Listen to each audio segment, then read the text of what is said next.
चलो तो शुरू करते हैं अपन।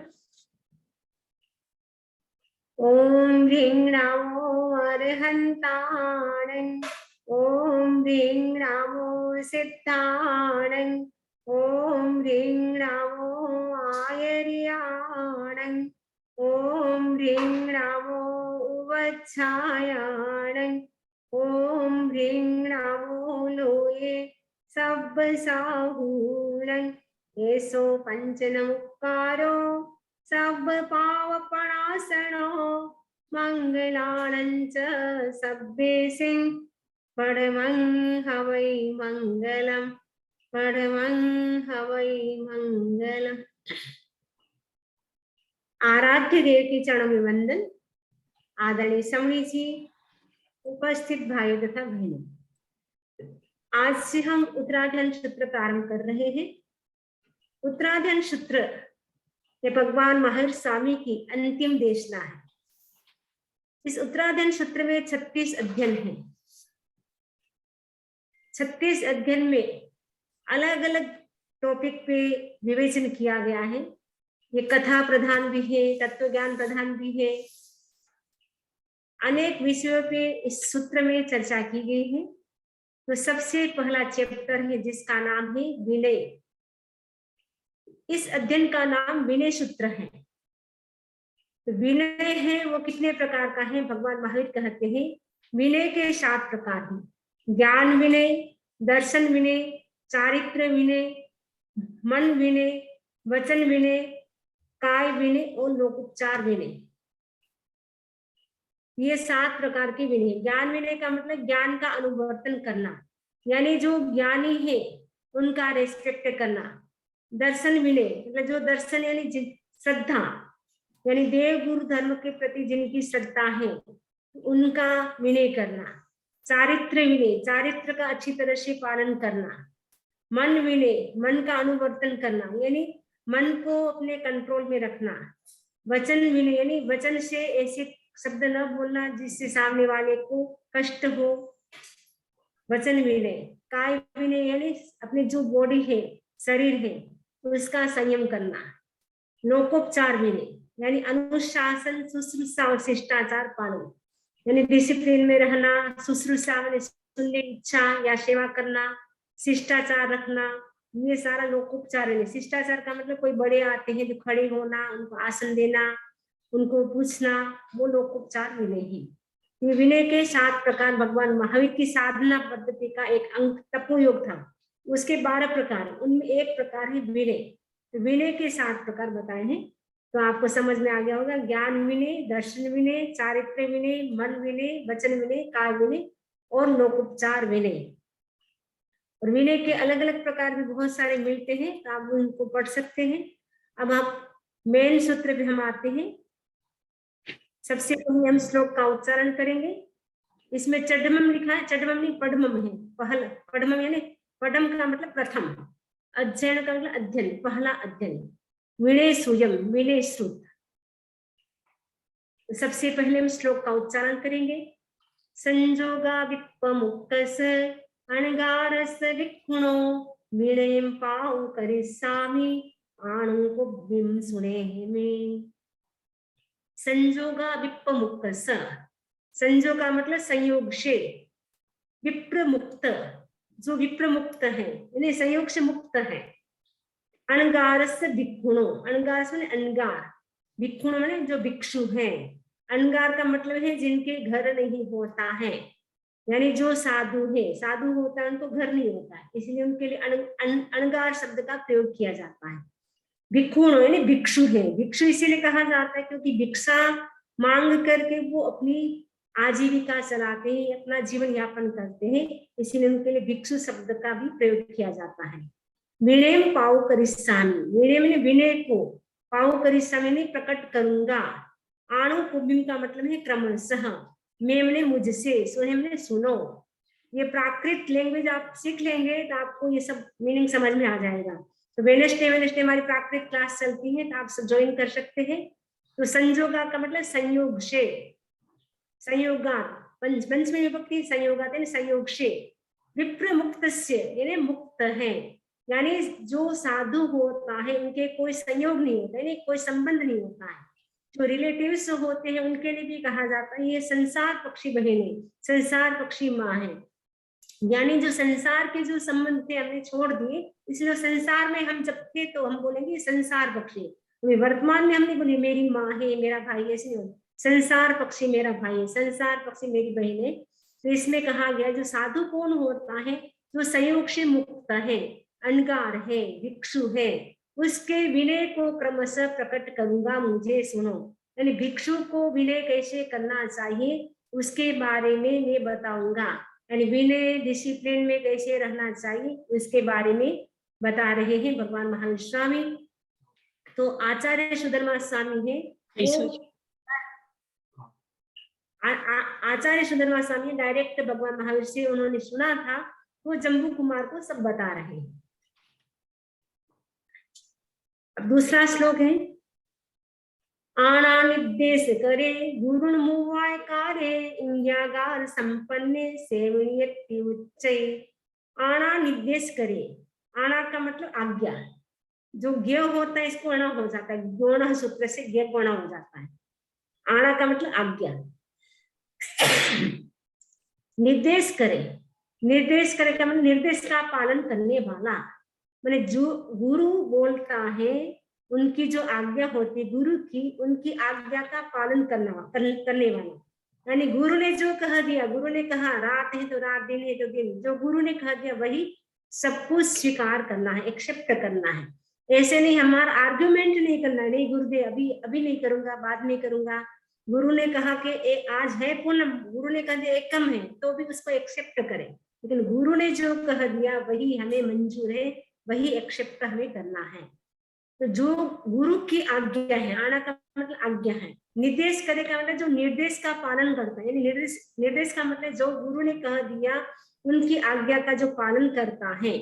गुरुण मुवाय कार्य, और गुरु नाम उपपात कारक, गुरु की उपपात कारक है, गुरु की जो शुश्रूषा करता है, शुश्रूषा का मतलब सेवा करता है। इंगियागार संपन्ने, जो इंगित और आकार से संप्रज्ञ, यानी संपन्न का मतलब जानने वाला है। यानी गुरु का इंगित क्या है, गुरु क्या चाहते हैं, गुरु का आकार, यानी गुरु ने थोड़ा सा ऐसे देखा तो पता चल गया कि हाँ गुरु को अभी ठंड लग रही है, तो तुरंत ही शिष्य जो विनीत होता है उठ करके उनके लिए सोल लेकर के आ जाता है। गुरु ने थोड़ा सा ऐसे इशारा किया तो वो इशारे को समझने वाला होता है कि अभी गुरु क्या कहना चाह रहे हैं। उसे विनीत उच्च, उसे विनीत कहा जाता है। उच्च का मतलब कहलाता है, विनय का मतलब विनीत कहलाता है। तो अब इसको हम हिंदी में जो दे रखा है उसको पढ़ते हैं। जो गुरु की आज्ञा और निर्देश का पालन करता है, गुरु की शुश्रूषा करता है, शुश्रूषा का मतलब है जो सेवा करता है, शुश्रूषा का मतलब जो सुनने की इच्छा रखता है वो भी होता है। मैंने गुरु क्या कहते हैं उनको सुनने की इच्छा करता है, या गुरु की सेवा करता है, उपासना करता है, गुरु के इंगित और आकार को जानता है, वह विनीत कहलाता है। आना निर्देश करे गुरु मनुवाय कार्य पढ़े असंबुद्धि अविनीति उच्चई। आना अनिर्दिष्ट करे, आज्ञा का जो पालन नहीं करता, ऊपर तो था कि आज्ञा का पालन करता, इसमें आज्ञा का पालन नहीं करता, यानी जो गुरु ने कहा उनकी बात को एक्सेप्ट नहीं करता है। गुरु मनुवाय कार्य, तो गुरु की शुश्रूषा नहीं करता, यानी गुरु की सेवा नहीं करता है, या गुरु को सुनने की इच्छा नहीं रखता है। पढ़े असंबुद्धे, जो प्रतिकूल वर्तन करता है, पढ़े प्रतिकूल यानी गुरु के विपरीत वर्तन करता है, बिहेवियर करता है। असंबुद्धे मैंने जो समझता नहीं है गुरु क्या कहना चाहता है, मैंने गुरु का क्या इंगित है, गुरु क्या मैसेज देना चाहता है, उनको वो नहीं समझता है, असंबुद्धि का नहीं समझता है। अविनीत उच्चे, उसे अविनीत कहा जाता है।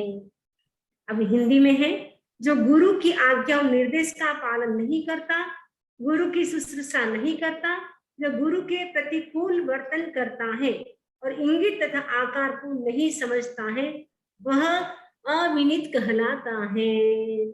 आया समझ में आपको? विनीत कौन कहा जाता है? अविनीत। विनीत और अविनीत की परिभाषा इसमें डेफिनेशन दी गई। ये विनीत की डेफिनेशन है, तीसरा श्लोक है वो अविनीत की डेफिनेशन है। जो विनीत होता है उनका क्या होता है, जो अविनित होता है उनका क्या होता है वो बता रहे। जहां सुनी पुई कन्ने निक सिज्जै सब्बसो एवं दुस्सील पड़ेंगे मोहरी निक सिज्जै। जहां मने जैसे, सुनी मतलब सुनी यानी कुतिया, पुई कन्ने मैंने सेड़े कान वाली कुतिया, निक सिज्जै सब्बसो, सब्बसो ने सब ओर से, निक सिज्जै निकाल दी जाती है। यानी जो ऐसी कुतियां हैं, ऐसी डोगी हैं, जैसे घर घर में अमेरिकन डोगी होती है, ऐसी डोगी हैं जिनके कान सड़ गए हैं, कान में इतने सारे कीड़े पड़ गए हैं, वो घर में आती है तो सब हट हट करके निकाल देते, कोई भी उसको घर में स्थान नहीं देता है। इसी प्रकार एवं इसी प्रकार दुस्सील पड़ेंगे, जो दुस्सील है, गुरु के जो प्रतिकूल वर्तन करता है, मुहुरी निकसिज्जे, वो मुहुरी है जो वाचाल है, बहुत ज्यादा बोलने वाला है, ऐसे भिक्षु को भी क्या है, निकसिज्जे निकाल दिया जाता है। जैसे सड़े हुए कानों वाली कुतिया सभी स्थानों से निकाली जाती है, वैसे ही दुस्सील गुरु के प्रतिकूल वर्तन करने वाला और वाचाल भिक्षु गण से निकाल दिया जाता है। कणकुंडकम चैत्ताणम विट्टम भुंजे सूरे एवं शीलम चैत्ताणम दुस्सीले रमणीये। कणकुंडकम चैत्ताणम, कणकुंडकम का मतलब होता है चावलों की भूसी, कणकुंडकम का मतलब चावलों की भूसी को, चैत्ताण का मतलब छोड़ करके, विट्ठम भुंजे सूरे, जो सुअर होता है वो क्या करता है, विष्ठा को खाता है। जो गली गली में सुअर घूमते रहते, गुजरात में भुंडड़ा बोलते हैं, सुअर जो होता है पिग, जो घूमता रहता है, वो क्या करता है, चावल की भूसी डालेंगे वो नहीं खाएगा, वो किसको खाएगा, विष्ठा, विष्ठा का मतलब जो टॉयलेट, उसको खाता है। एवं शीलम चैत्तान, इसी प्रकार शील को छोड़ करके दुस्सीले रमये मिये, जो अज्ञानी है वो क्या करता है, दुस्सील में रमण करता है। अभी इसका हिंदी देखिए, जिस प्रकार सुअर चावलों की भूसी को छोड़कर विष्ठा खाता है, वैसे ही अज्ञानी भिक्षु शील को छोड़कर दुस्सील में रमण करता है। सुण्या भाव साणस सुयरस नरस्य यूनिट हो जब पाण इच्छन्तो ये मप्पणो। सुण्या भाव साणस सुयरस नरस्य यूनिट हो जब पाण इच्छन्तो ये मप्पणो। अप्पाण मन अपनी आत्मा का हित सहने वाला, अप्पण मन अपनी आत्मा का, यम मन हित, इच्छन्त मन सहने वाला क्या है, भिक्षु कुतिया और सुअर की तरह दुस्सील मनुष्य के अभाव को सुनकर, सुनिया का मतलब कुतिया और सुअर से सुअर, सुअर और कुतिया के अभाव ने अभाव को सुअर की तरह दुस्सील मनुष्य के अभाव को सुनकर अपने आप को विनय में स्थापित करे। अपने आप को प्रवेश का मतलब स्थापित करे। वंदा में आपको कोहोस्ट बनाना पड़ेगा, क्यों अनम्यूट में हो गए काफी लोग।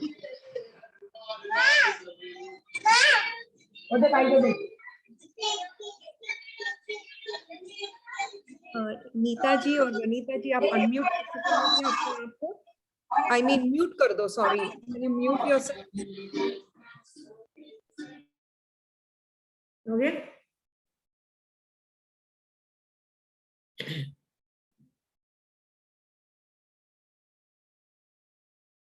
सुनिया भाम साणस सुयरस नरसे विनित जप्पाणम इच्छन्तो यमप्पणो। अपनी आत्मा का हित साहने वाला भिक्षु कुतिया और सुअर की तरह दुस्सील मनुष्य के अभाव को सुनकर अपने आप को विनय में स्थापित करे।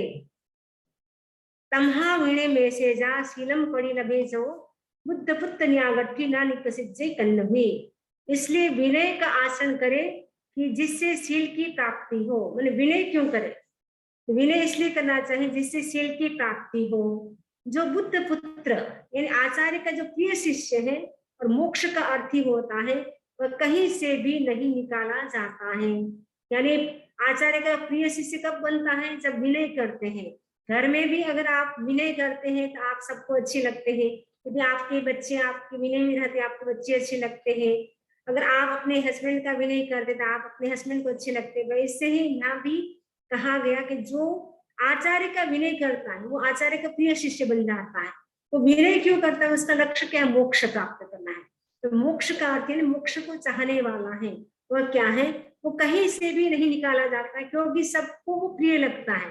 इसलिए गुजराती कहावत है, नमे ते गमे, जे नमे ते बधाई ने गमे, जेनामा विनय गुण हो, जिसमें विनय होता है वो सबको अच्छा लगता है। जो अविनीत होता है, जिनमें विनय नहीं होता है, जिसमें ईगो होता है, वो किसी को भी अच्छा नहीं लगता है। निसंते श्याम घुरे बुद्धान अंत्येशया अट्ठजुत्राणि सिक्खे जा निरत्थाणि उवज्जे।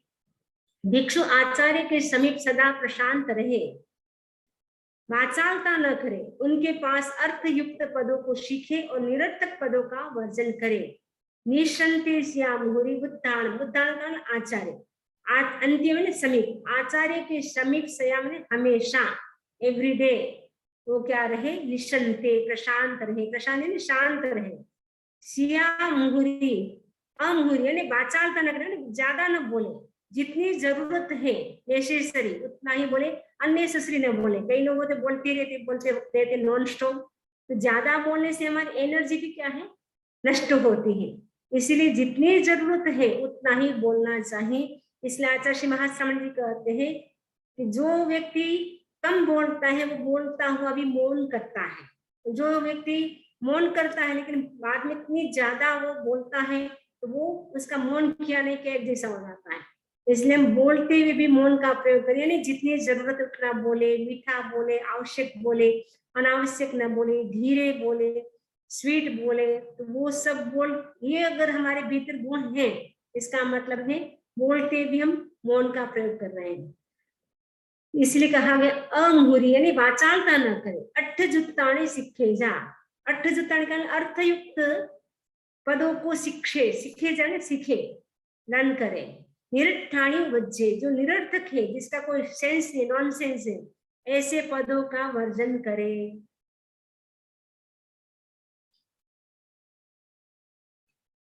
अनुशास्यो न कुप्पेजा खंतिम सेविच पंडिये कुड्डेहिं ससंसर्गिम हासं कीलम सवज्जे। पंडित, पंडित का मतलब पंडित भिक्षु क्या करे?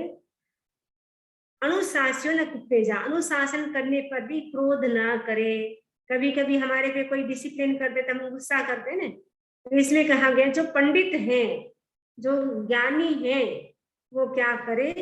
अनुशास्यो न कुप्पेजा, अनुशासन करने पर भी क्रोध ना करे। खंतिम सेविज यानी क्षमा की आराधना करे। खंति का मतलब क्षमा, क्षमा की आराधना करे, यानी फॉरगिवनेस, फॉरगिवनेस होता है, यानी क्षमा जिसमें होती है वह व्यक्ति क्या है? अनुशासन करने में गुस्सा नहीं करता है। नहीं तो हम, हमारे में अनुशासन नहीं होता है, विनय नहीं होता है, तो थोड़ा सा कोई हमें कहते तुरंत बोल देते आपने मुझे ऐसे कैसे कहा, क्योंकि टॉलरेंस पावर नहीं होता है तब हम सामने बोलते हैं। यदि टॉलरेंस पावर होता है वो क्या करता है? खंतिम, क्षमा की आराधना करता है। क्षमा ही मेरा धर्म है, सहन करना मेरा धर्म है, क्योंकि यहाँ तो मेरे में शक्ति है फिर भी मैं नहीं बोलता हूँ, उससे महानिर्जरा होती है। जब नरक में जाते हैं उस समय कितने कितने कष्टों को सहन करते हैं, उस समय याद करना है कि ये तो कुछ भी नहीं है, इतना सा मेरे वचन तो कहाँ है, मुझे मारा तो नहीं है, मारे तो मुझे पिटा तो नहीं है, मतलब ऐसे हम पॉजिटिव रहते हैं हर बात में, तब क्या है? खंतिम, क्षमा की आराधना कर सकते हैं। वरना थोड़ा सा किसी ने कुछ कहा तुरंत ही हम क्या है? अपना भूल जाते अपने आप को और गुस्सा में आ जाते हैं। इसलिए हमें क्या करना है? हर परिस्थिति में हमें क्षमा रखना है। तो ऐसा मास्कमण भी हमें करना है। आपको कहा था आचारण क्षेत्र के दौरान ऐसा मास्कमण प्रारंभ करें कि हम 1 दिन के लिए, 2 दिन के लिए, 4 दिन के लिए पंचोला करे, चोला करे, मास्कमण करे, क्षमा का मास्कमण करना है। खुड्डेहिंग ससंसर्गिम, जो खुड्डेहिंग का मतलब जो क्षुद्र व्यक्ति है, यानी जो छोटे व्यक्ति हैं, क्षुद्र व्यक्ति हैं, सह संसर्गिम, तो उनका संसर्ग, और हासमन हास्य, क्रीडमन क्रीड़ा, च वज्जे, वर्जन करे। यानी जो छोटे लोग होते हैं, जिनमें ज्ञान नहीं होता है, जो दूसरों की निंदा करते हैं, चुगली करते हैं, ऐसे लोगों की संगति न करें, यानी उनके पास न बैठे। जो अनावश्यक हंसते, अनावश्यक क्रीड़ा करते हैं, खेलते हैं, अनावश्यक टाइम वेस्ट करते हैं, उनका हम फ्रेंडशिप न करें, संसर्ग न करें, फ्रेंडशिप न करें, यानी उनके पास न बैठे। क्योंकि ज्ञानी के पास बैठेंगे तो आपको ज्ञान की बात सुनने को मिलेगी।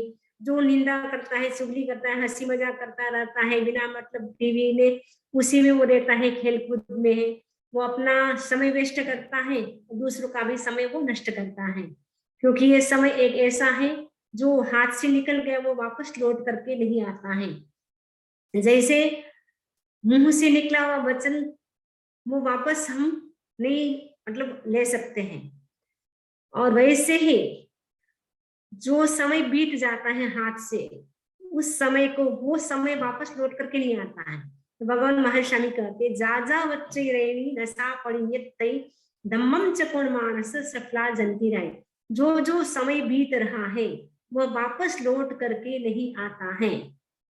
वैसे ही जो व्यक्ति अपना समय हास्य में, खेलने में, कूदने में और दूसरों की निंदा चुगली में वेस्ट करता है, तो वो समय को बर्बाद करता है। तो हमें क्या करना, अपने समय का उपयोग करना है। 1 मिनट भी मनुष्य जीवन का जो समय मिला है ये आत्मा की खोज के लिए, आत्मा का साक्षात्कार करने के लिए मिला है।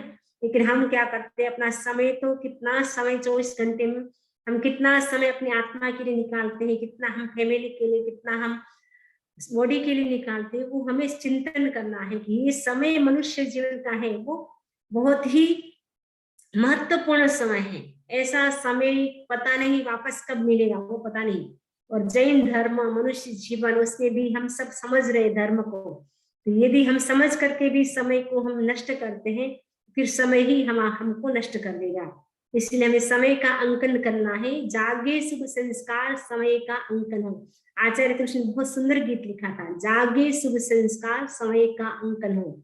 समय का हमें अंकन यानी मूल्यांकन करना है, रेस्पेक्ट करना है समय का। एक एक जो समय सेकंड बीत रहा है वो हमारा कितना कीमती है। जैसे एक हीरा, आपका डायमंड खो जाता है, आप कितने वरी करते हैं, कितना वरी हो जाते हैं, आप चिंतित हो जाते हैं, टेंशन में आ जाते हैं।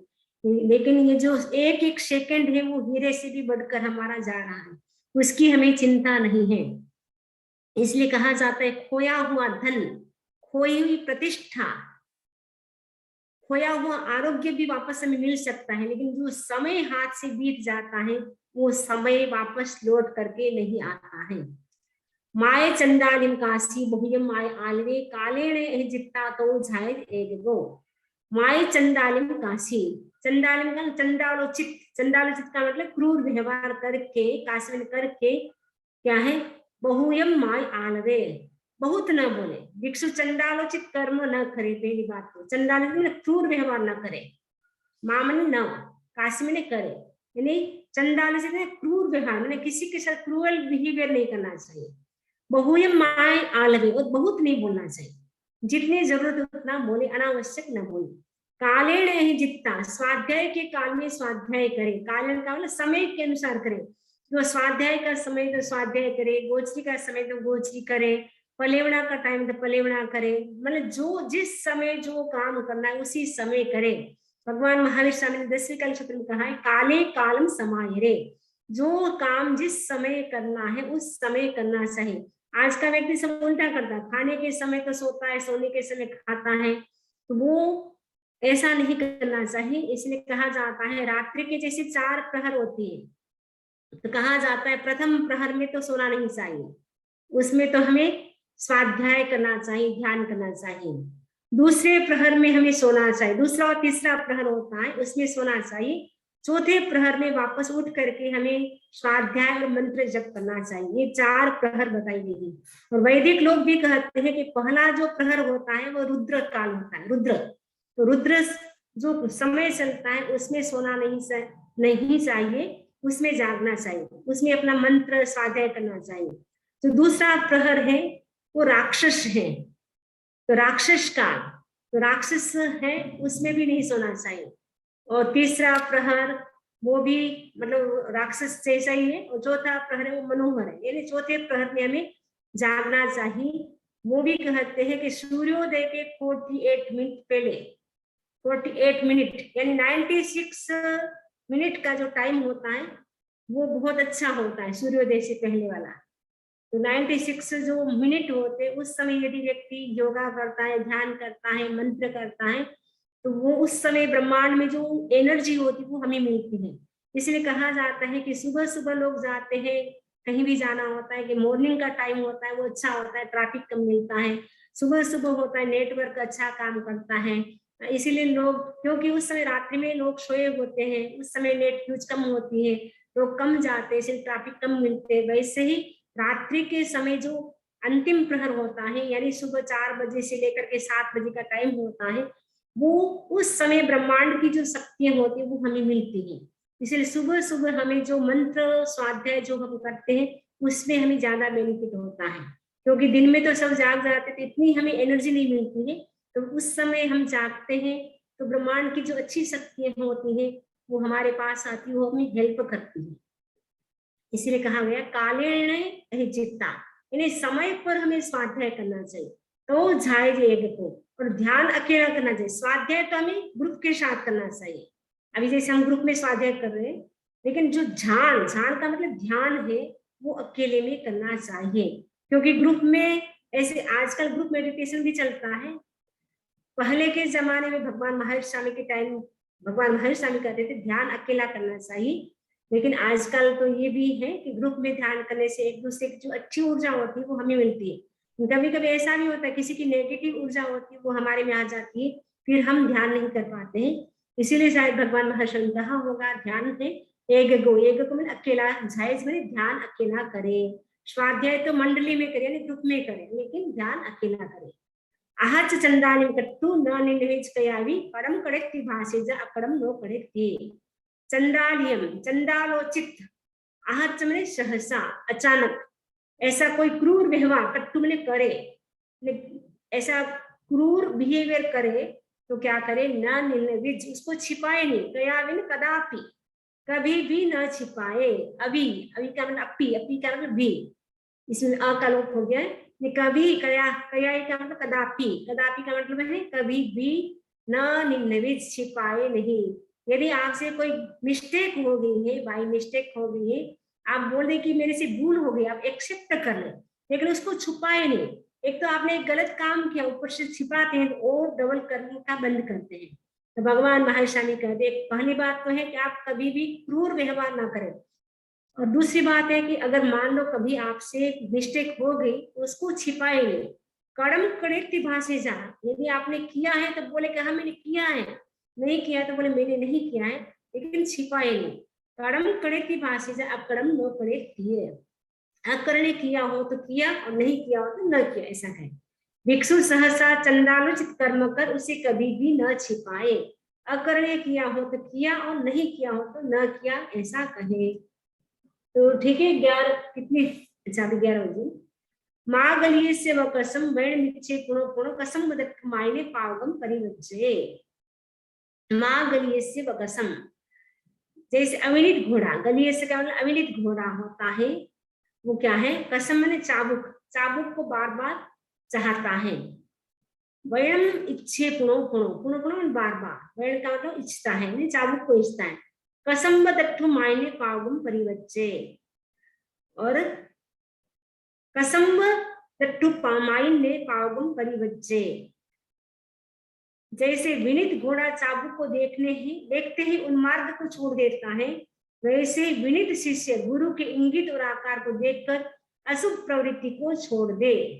जैसे अविनित घोड़ा होता है, चाबुक को बार बार चाहता है, मैंने अविनित जो घोड़ा होता है, हॉर्स होता है, वो क्या है, उसको बार बार डंडा मारते तब जाकर के वो चलता है, जल्दी से नहीं चलता है। लेकिन जो विनित घोड़ा होता है, थोड़ा सा चाबुक दिखाते हैं, लगाम दिखाते, तुरंत ही वो चलने लग जाता है। लेकिन अविनित होता है, वो क्या करता है, बार बार चाबुक को चाहता है और उल्टे रास्ते चला जाता है। वैसे जो विनित शिष्य गुरु के इंगित और आकार को देखकर अशुभ प्रवृत्ति को छोड़ दे। गुरु क्या चाहते हैं, गुरु का निर्देश क्या है, गुरु के वचन को, गुरु के इंगित को समझ करके वो क्या करता है, जो अशुभ प्रवृत्ति है यानी बैड एक्शन है, उनको वो क्या करता है, वो छोड़ देता है। अनासवाथूलवया कुशीला नियम पिचंडम पकरेंति शेषा शिक्तानुयालोह दप्पु अवेया पसायते हुआ संते। आज्ञा को न मानने वाला, अनासवा यानी आज्ञा को न मानने वाला, स्थूलवया कुशीला, स्थूलवया का मतलब अंटशंट बोलने वाला, स्थूलवया कुशीला का मतलब है अंटशंट बोलने वाला, अनासवा का मतलब आज्ञा को न मानने वाला, तो स्थूलवया कुशीला का मतलब है अंटशंट बोलने वाला, कुशीला का मतलब कुशील शिष्य क्या है, म्यूम पिचंडम पकड़ेन दिशीसा, जो मृदु आचार्य है उनको भी वो क्या करता है, क्रोधी कर देता है, क्रोध कर देता है, यानी क्रोध दिला देता है। यानी आचार्य तो बहुत ही सॉफ्ट नेचर वाले हैं, लेकिन शिष्य इतना गुस्सेल है, वो इतना गुस्सा करता है, बार बार गुरु की आज्ञा को नहीं मानता है, तो बेचारे गुरु को भी गुस्सा आ जाता है, वो नहीं चाहते कि मैं करूं, और ऐसा शिष्य मिल जाता है अविनीत, तो गुरु को भी क्या है, गुस्सा दिला देता है। चित्तान या लहु दक्खो भवेया प्रसायते दुरासयन्ते, चित्तान यानी चित्त के अनुसार चलने वाला, और लहु का मतलब पटुता से, दक्ष, दक्ष का मतलब लहु दक्खो भवेया यानी जो पटु है, चतुर है, उससे जो युक्त है, प्रसायते दुरासयन्ते, वो क्या करता है, प्रसाये मैंने दुरासय में दुरासय गुरु को भी वो प्रसन्न कर देता है, मैंने जो क्रूर गुरु है, यानी जिसका नेचर गुस्सेल है, ऐसे गुरु को भी वो क्या कर देता है, प्रसन्न कर देता है। जिसका स्वभाव अच्छा है, वह तो जो गुस्सेल आचार्य होते हैं उनको भी वो शांत कर देता है, और जिसका स्वभाव अच्छा नहीं होता शिष्य का, वो क्या करता है, गुरु एकदम सॉफ्ट नेचर वाले, उनको भी वो गुस्सा दिला देता है। ना पुट्ठो वागरे किंची पुट्ठो नालिम वहे ओम असच्चं कुब्बेजा धारेजा ये मप्यम, ना पुट्ठो वागरे किंची, इसमें बताया गया भाषा समिति के बारे में कि बिना पूछे कुछ भी ना बोले। ना पुट्ठो मैंने पुट्ठो ने पूछने पर, ना यानी ना बोले, बिना पूछे ना बोले, अगर आपसे पूछे तब तो आप उसका आंसर दे, लेकिन बिना पूछे कुछ ना बोले। पुट्ठो वा नालिम में, पूछने पर झूठ ना बोले। ओहम असच्चं कुब्बेजा, क्रोध को विफल करे। धारे जा प्रियम अप्रियम, प्रिय और अप्रिय को धारण करे। तो ये बहुत अच्छी बात है, ये सीखने जैसी बात है कि हम बिना पूछे कुछ न बोले, पूछने पर असत्य भाषा का प्रयोग न करें, अगर सही जो है तो उसको सही बताए, लेकिन ऐसा सत्य भी न बोले सामने किसी का नुकसान हो सकता है, तो ऐसा असत्य भी नहीं बोलना चाहिए। इसीलिए कहा गया प्रिय बोले, लेकिन ऐसा प्रिय भी न बोले सामने वाले को नुकसान होता हो। क्रोध आ जाए तो उसे विफल कर दे, सपोज कभी गुस्सा भी आ गया, उसको क्या करे, उसको विफल कर दे, यानी समाप्त कर दे, उसको आने न दे, अंदर बाहर प्रकट न होने दे। अंदर आ गया तो कोई बात नहीं, अंदर अंदर ही उसको खत्म कर दे, लेकिन बाहर बोल करके बिगाड़े नहीं। प्रिय और अप्रिय को धारण करे, प्रिय अप्रिय का मतलब राग और द्वेष न करे, क्योंकि राग द्वेष करने से क्या है, कर्म का बंधन होता है। तो ये बात बहुत अच्छी है, बिना पूछे कुछ भी ना बोले, ना पुट्ठो वागर किंची, बिना पूछे कुछ भी ना बोले, पूछने पर भी नालियम, असत्य न बोले। को हम क्रोध को, असत्यम, असत्यम का असत्य करे यानी विफल करे, यानी क्रोध आने ना दे। सपोज अंदर क्रोध आ रहा है तो बाहर बोल करके, हाथ से, कोई लोग हाथ उठाते हैं, कोई जोर जोर से बोलते हैं, इससे क्या होता है, घर का जो वातावरण होता है वो खराब हो जाता है। इसलिए कहा गया है कि क्रोध को असत्य विफल करे, क्रोध आ रहा है तो उसी समय रोक दे, मुझे क्रोध नहीं करना है, मुझे क्रोध नहीं करना है, ऐसे अपने आप को मोटिवेट करे, तो ऐसे करे, और पानी पी ले, डीप ब्रीदिंग कर ले, लेकिन क्रोध मुझे नहीं करना है। उस समय थोड़ी देर सो जाए ताकि आपका क्रोध क्या है, शांत हो जाएगा। क्योंकि क्रोध में होता है एनर्जी आ जाती है, बैठा होता है वो खड़ा हो जाता है, उस समय कहाँ क्या है, उस समय थोड़ी देर के लिए सो जाना चाहिए, डीप ब्रीदिंग करना चाहिए, रिलैक्सेशन का प्रयोग करना चाहिए, ताकि गुस्सा है वो हमारा शांत हो जाए। धारे जा प्रिय और अप्रिय, यानी जो राग और द्वेष वाले कई प्रसंग आते हैं, उस समय भी हम ना राग करें ना द्वेष करें, तब क्या है, हमारा मनुष्य जीवन है वो सफल होता है। अप्पा चेदमी यब्बो अप्पाहं खलु रुद्दमो अप्पादंतो सुही होई अस्सिम लोये परते। अप्पा का मतलब आत्मा, त और म होता है, इसके स्थान पे प हो जाता है, आत्मा। अप्पा का मतलब आत्मा, आत्मा का क्या करना चाहिए, दम्य यब्बो, दमन करना चाहिए। अप्पाहं खलु रुद्दमो, आत्मा ही दुर्दम है, आत्मा को जितना बड़ा कठिन है दमन करना का, आत्मा को कंट्रोल में रखना चाहिए, सेल्फ कंट्रोल। कई लोग होते हैं ना सेल्फ कंट्रोल में होते हैं, कई लोगों को बार बार बोलते तब अपना कंट्रोल कर पाते हैं, तो सेल्फ कंट्रोल करें। अप्पाहं खलु तद्म, आत्मा को कंट्रोल में रखना बड़ा कठिन है। अपादंतो सुयुः, जो आत्मा का दमन करता है वह सुखी होता है। असीम लोय परत, इस लोक में और परलोक में, परत है परलोक में, यानी सेल्फ कंट्रोल जिसमें होता है वो इस जन्म में भी सुखी होता है और नेक्स्ट बर्थ में भी वो सुखी होता है। वरम में अपादंतो संजमेन तवेणे माम परेदमंतो बंधने नहीं है। वरम में अपादंतो, अप्पा मने मैं स्वयं पर क्या करूं, दंत मने अपना दमन करूं, किसके द्वारा, संयम और तप के द्वारा स्वयं का ही दमन करूं। माहम परे दमन, तो मेरे पर कोई दमन करे बंधन और वध के द्वारा, वो अच्छा नहीं है। वर्म का मतलब अच्छा ना मन नहीं है, अच्छा यही है कि मैं संयम और तप के द्वारा अपनी आत्मा का दमन करूं। अपनी आत्मा को अपने कंट्रोल में कैसे रखना है, संयम के माध्यम से, तप के माध्यम से, क्योंकि हम अनादिकाल से खा रहे, इसलिए खाने के संस्कार हैं। तो हमें सेल्फ कंट्रोल करना कि मुझे अष्टमी को, चौदस को मुझे एकासन करना है, उपवास करना है, उस दिन मुझे ज्यादा मेडिटेशन करना है, ज्यादा मंत्र करना है, संयम करना है 500 इंद्रियों का, आज मुझे टीवी नहीं देखना है। तो वो अपना ऐसे कुछ कुछ करते रहे जिससे हम अपना सेल्फ कंट्रोल कर सकते हैं। दूसरे लोग बंधन और वध के द्वारा मेरा दमन करें, ये अच्छा नहीं। यदि हम अपनी आत्मा पर कंट्रोल नहीं करेंगे तो उससे इतने कर्म का बंध हो जाएगा। फिर दूसरे लोग क्या करेंगे, हमें मारेंगे पीटेंगे, वो कब, क्योंकि ऐसे ऐसे कर्म बांध लेंगे। तो हमें फिर कोई बंधन में भी बांध सकता है, कोई मार भी सकता है। यहाँ तो नहीं, लेकिन जो भी कर्म का बंध करते हैं वो तो नेक्स्ट बर्थ में भी जाता है। तो ऐसे मान लो सपोज ऐसे कर्म बंध के निकाचित, तो वहां नरक गति में, तिरंज गति में भी उसका हमें फल भोगना पड़ता है। इसलिए हमें क्या करना है, सेल्फ कंट्रोल करना है।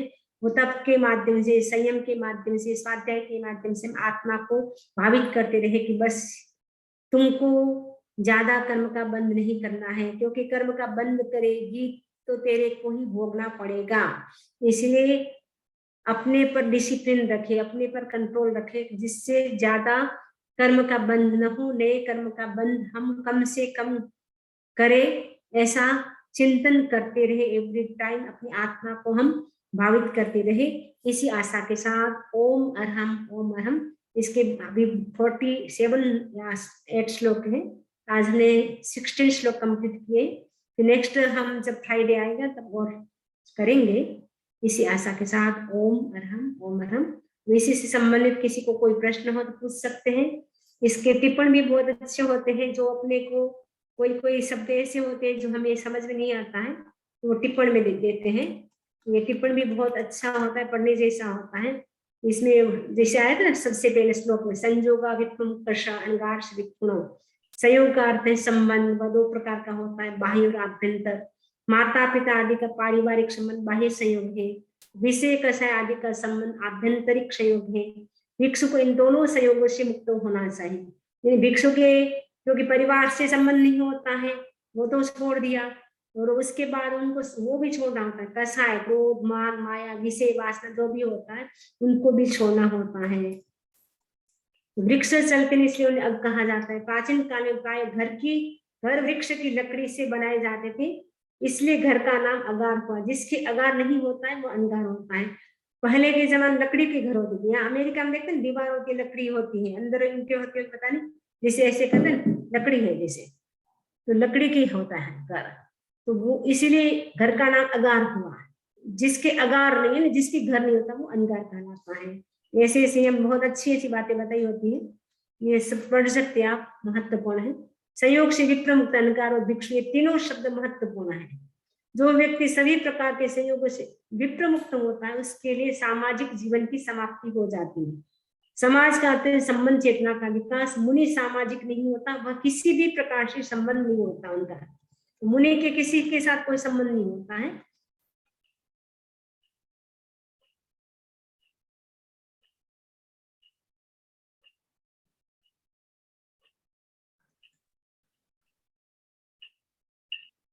शुश्रूषा, शुश्रूषा का एक दिन मेरे को पूछा था सुनील जी ने, शुश्रूषा करने वाला, और टीका में इसका अर्थ समीप रहने वाला। शुश्रूषा का मतलब है शुश्रूषा करने वाला, और टीका जो है इसमें बताया समीप रहने वाला। जहाँ बैठा हुआ गुरु को दिखे और उनका शब्द सुन सके वहां रहने वाला, अर्थात आदेश के भय से दूर न बैठने वाला किया गया है। उत्पात, निर्देश, आज्ञा और विधि इन्हें एकार्थक ही माना जाता है। मतलब जो शिष्य होता है वो ऐसे बैठे जहाँ गुरु के शब्द सुनाई दे, यानी गुरु ने कुछ कहा तुरंत सुनाई दे, तुरंत गुरु के पास जाए, अरे गुरुदेव आपने क्या करना है, कृपा करके बताए। तो गुरु की आज्ञा है, इनका जो आदेश है उनको मानने वाला होता है। शुश्रूषा का मतलब सेवा करने वाला, समीप पे बैठने वाला।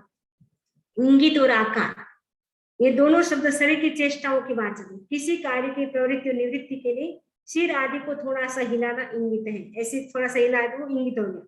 ये चेष्टा सूक्ष्म होती है, लेकिन जो विनीत होता है वो क्या होता है, वो जान लेता है। निपुण मति वाले लोग ही समझ सकते हैं, मतलब जो चतुर होता है, कुशल होता है, वो समझ सकता है कि गुरु क्या कहना चाह रहे हैं। आकार को स्थूल बुद्धि वाले लोग भी पकड़ सकते हैं। आसन को शिथिल करते देख सहज ही ये जाना जा सकता है ये प्रस्थान करना चाहते हैं।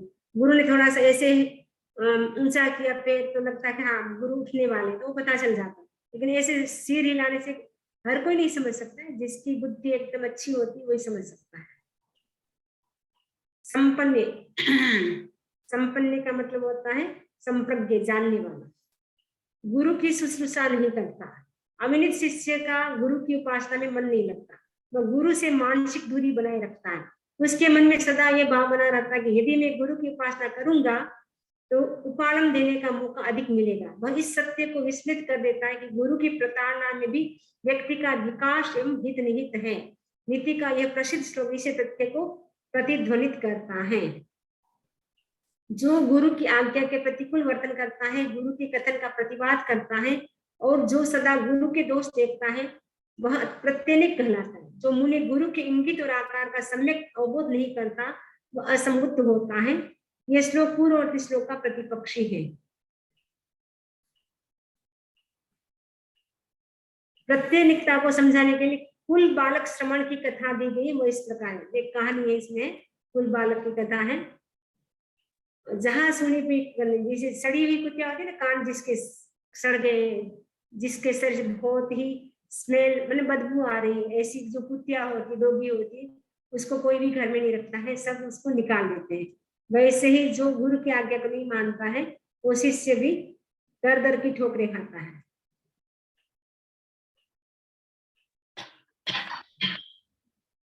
अविनीत व्यक्ति वाचाल होता है। वाचाल का व्यक्ति की लघुता सामने आती है। नीति का प्रसिद्ध श्लोक है, वृत्तिका ने मुहुरी शब्द के 3 संस्कृत 3 भिन्न भिन्न अर्थ बताए हैं।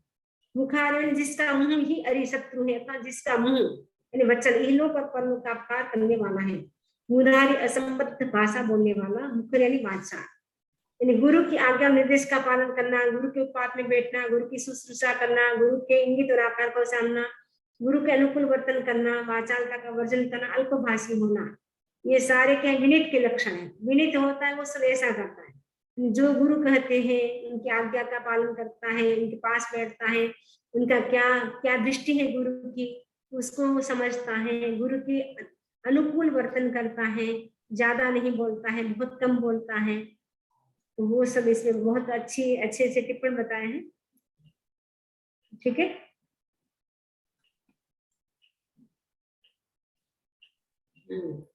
आप खुद पढ़ सकते हैं इसको पढ़ना चाहे तो। वंदा हाँ बोलो। दिवाली के टाइम क्यों पढ़ते हैं वंदा में उत्तराध्यान सूत्र, उसका कोई कारण या? तो भगवान महर्षि उस समय बोला ना लास्ट में, इसीलिए। अच्छा, ओके। दिवाली के लास्ट 2 दिन में तो बोला पूरा उत्तराध्यान सूत्र 36 दिन।